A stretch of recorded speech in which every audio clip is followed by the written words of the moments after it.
Hey, welcome back guys to another How to Scum video with your host, The Judge.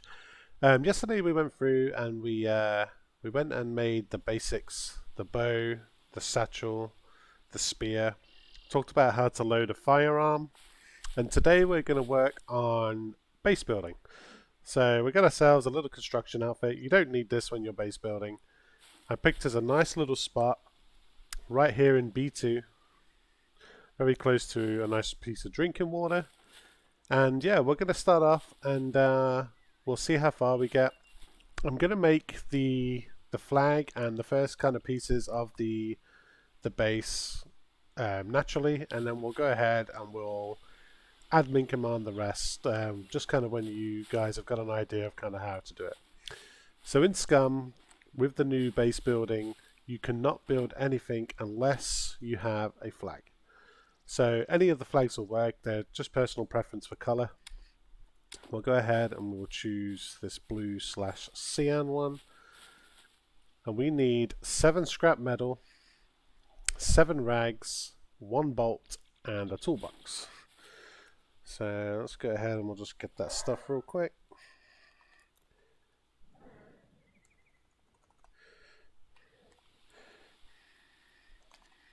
And most of the time you'll be able to just go down there into the town and get all this stuff from wrecked cars, garages, anything you need really. Okay. So then we're just going to place it all in. And we need 1 bolt.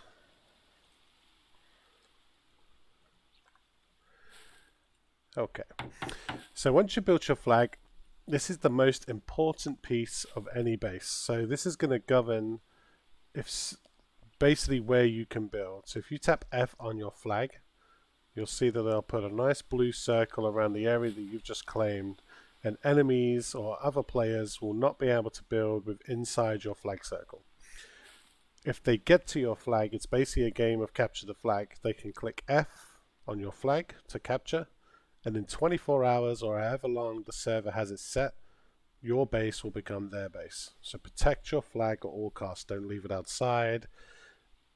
Make sure it's hidden. Some people do cut down trees and place a flag where the tree will grow back. That is a good idea, but obviously if it's outside, they have a good chance of finding it still. So just kind of be careful with that as you go. So what we're going to start with, we're going to be on the building tab. And a key to any base is going to be a foundation.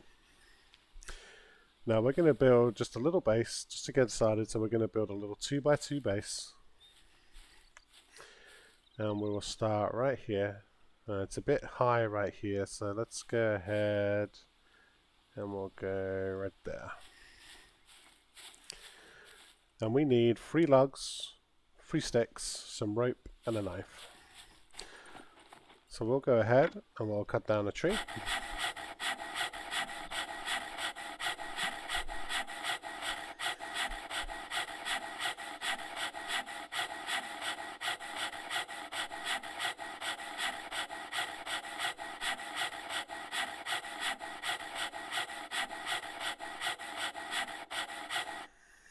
Okay, and we need 3 logs. So 1 and 2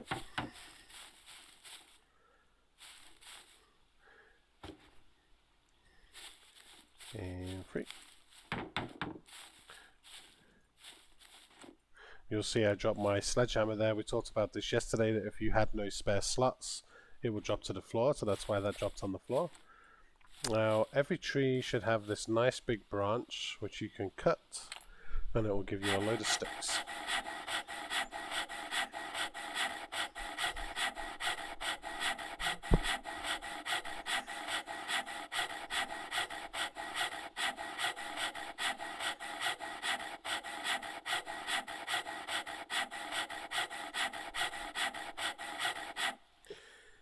And there is our sticks. So this should give you some long sticks and some small sticks. I've got a few here. So remember we needed 5 of the small sticks for a rope. So we'll go ahead, we'll cut into small sticks. And 1 rope should do it. So the reason I'm kind of going through and doing the first one properly is just so you can kind of see what type of time you're looking for to actually build like a single floor as opposed to kind of a whole base. Obviously if you've got more people in your team, that will help the process smooth along because you'll have more people doing everything at once. Okay, so we'll go ahead and we'll drop the bow for now, just so we have some extra room. Also drop the spear. We'll pick up some sticks. So we've got a rope.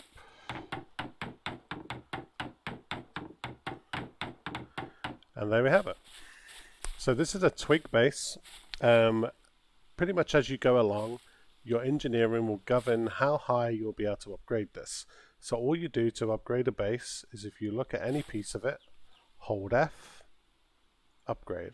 And that will move you to the next stage. So the next stage for this one would be wood.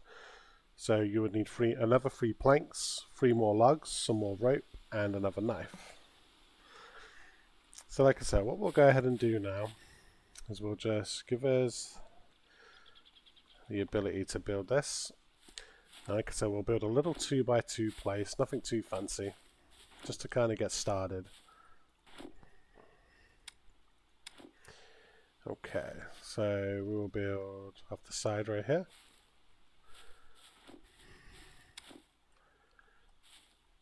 And we're going to be right next to the water.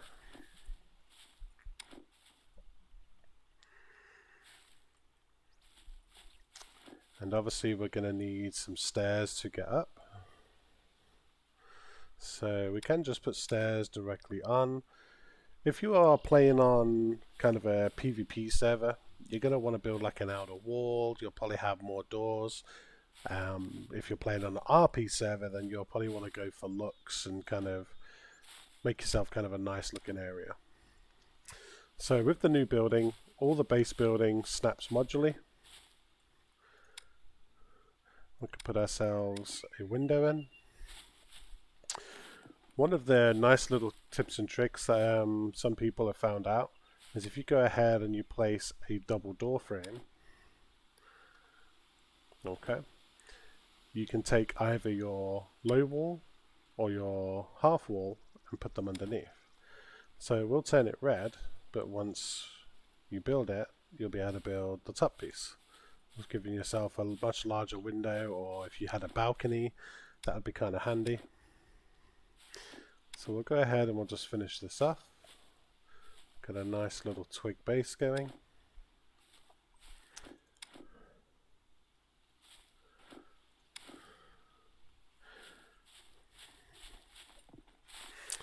Okay. And now once you have built your base, like I say, your flag is the most important piece. So you're going to want to destroy your flag. You can't put any more than 1 flag inside of your flag circle. Okay, which will make it so you can't build now. So if I try to build, say, this roof, it's going to be red because you're not allowed to build without a flag. And then we'll move the flag indoors, and now it's safe. So with every house you're going to want a door. There we go. And with every door you have some lock options. So you're going to find little padlocks within the world. Every, I think it's 5, 10, then 15 padlocks, which is going to be your rusty, silver, and then gold. And a toolbox will make a lock. And then also you can see that we have a lock protection. Now the lock protection, if you can find yourself some batteries, some car batteries, some cables, some rubber bands, some pins. Basically what that does, if someone tries to pick your lock, upon failing to pick your lock protection will zap them and deal damage to them, making it much harder for them to get inside of your base.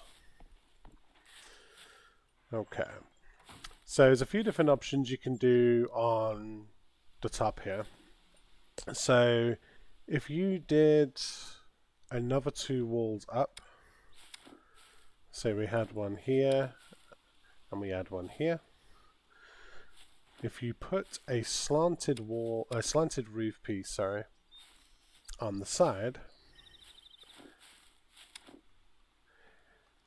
Scum recognizes that and makes it into a point, and it takes off the excess piece of wall for you.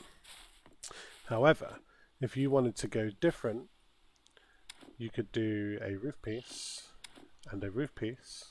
See how they overlap? Once built, again, Scum recognizes what you have done, and it takes off the excess piece for you. So there's a couple of different options there of how to build your roof. If you wanted to go upper floor, it's going to require support beams the bigger your house. This one, with it being a 2x2, it will not, because you're allowed to build out from a wall one piece. So having an extra area would not be too hard in this one. Obviously, we don't have a lot of room because we went with the slanted roof, so we might want to build up another layer. But we could certainly get ourselves a nice staircase. And we have enough room up here to place our bed.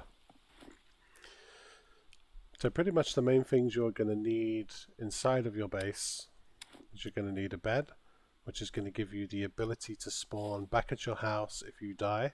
And remember, that costs you 1 gold. So you will need to go to a bank, trade in 1,000 scum dollars to get 1 gold.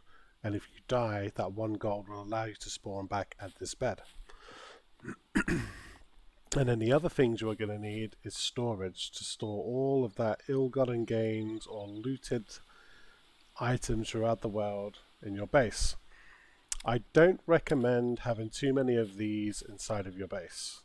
Reason being, if someone broke into your base, whether this is locked or not, they can still grab it within the world and move it. So they can take this, put it in a car, take it home, unlock it later or whenever, or just hide it just to be, you know, a douche. It happens, it's Scum. So I always recommend building the large cupboards, which are here. These things, once placed, cannot be moved and they can only be picked.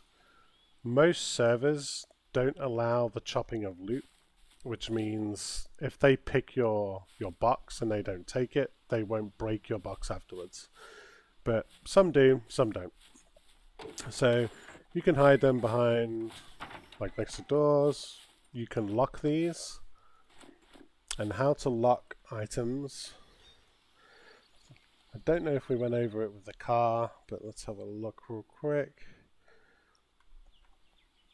Okay, so say we've got a couple of basic locks. Okay, nice rusty ones.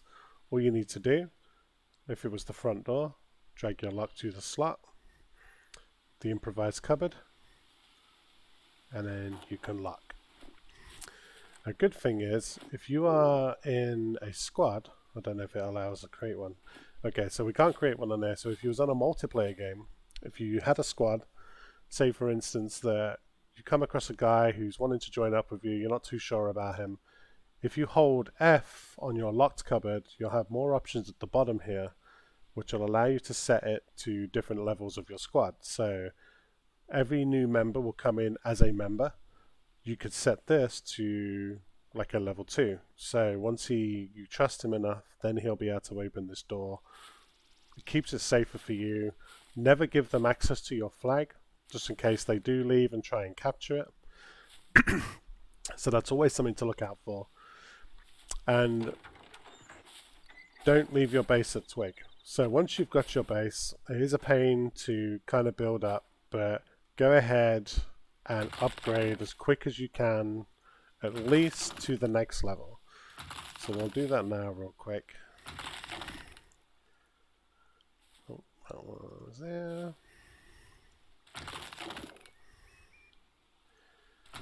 Okay, so we got the nice wood floors. Okay. We'll do the stairs.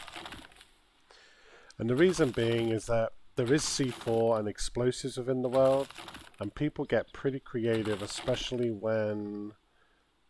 They're going to allow me to do that one. especially when trying to raid people. So you don't want to leave too much kind of twig within your base, because, you know, one claymore or, you know, even a mine, maybe even a few grenades will take down one of these twig walls pretty quick. So, okay. And that is one thing, just noticing there with that, if I would have upgraded the door frame first, it would have allowed me, oh, there we go. It would have allowed me to do it. The door frame right here, however, if you place this twig door frame and upgraded the door frame without placing a door, it will not allow you to place the door. The upgrade basically overlaps where the door is, and it will not allow. So always build your door at the base level of twig when building. But there we go. So there's a little log cabin. Go ahead and we'll look at that nice little window we did at the back. Okay, so we've got the bigger window. It's up high so no one can get in. But yeah, little cabin to get ourselves started. It's near a water source. It's near a town. Always make sure when building you check out the deathmatch areas. So I have it a lot on the World Beyond server, where people are building a town. Someone will start one of these events and all hell will break loose when, you know, you've got people throwing grenades, gunning each other down. People might be in the area. So go ahead and always just kind of take a look through this list. Like, it'll tell you exactly where it is, what town it is. So this one is like the Merkovici, Sector B3. So that's going to be in one of the towns. Just always scan this, because you don't want people running around your town or where you've set up, you know, gunning each other down, and you get in the crossfire and you've just lost some gear where they have not lost anything because they're in an event. So yeah, a few things to look out for, guys. I really hope you enjoyed the video. We'll probably go ahead and we will do episode 3 once this one hits 200 views and maybe, let's say, 20 likes. So please hit that like button. Don't forget to subscribe, and we'll see you all in the next one.